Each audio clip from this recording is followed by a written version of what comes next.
vyhlásilo mimořádné opatření v souvislosti s rostoucím počtem případů otrav metylalkoholem ve znění provozovatelům stánků s občerstvením, mobilních stánků a jiných mobilních a přechodných provozů se zakazuje rozlévání a prodej lihovin typu destilátů a vítemáků s obsahem alkoholu nad 30 objemových procent alkoholu. A to až do odvolání tohoto mimořádného opatření.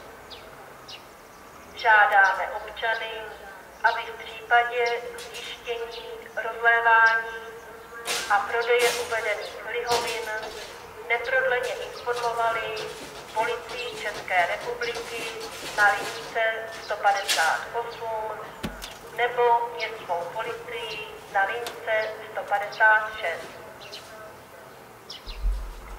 Dále